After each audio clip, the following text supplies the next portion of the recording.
মা, কি হয়েছে? আপনার জন্য একটা শাড়ি কিনেছি, দেখাবো? কই দেখি দেখি আমার জন্য কি শাড়ি এনেছো দেখি। এই যে এই শাড়িটা দেখুন। বাবা বাবা, শাড়িটা দেখে মনে হচ্ছে তো অনেক দামি আর অনেক সুন্দর। কিন্তু এই বৌমাকে বলা যাবে না শাড়িটা আমার পছন্দ হয়েছে, নইলে আমার মাথায় উঠে নৃত্য করবে। মা, শাড়িটা পছন্দ হয়েছে তো? দেখে তো মনে হচ্ছে শাড়িটা তুমি ফুটপাত থেকে তুলে নিয়ে চলে এসেছো, একদম কমা দামি ঝালঝাল করছে। কাজের লোকেরাও মনে হয় এসব শাড়ি পরে না।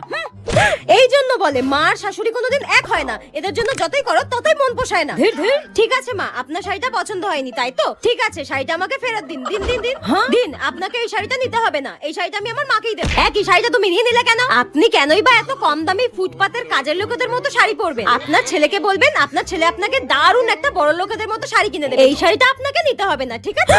কেন যে বৌমাকে বলতে গেলাম শাড়িটা পছন্দ হয়নি, এত ভালো শাড়িটা আমার হাতছাড়া হয়ে গেল। ধীর, ভালো লাগে না। যেমন কর্ম তেমন ফল। বাজে বউ একটা।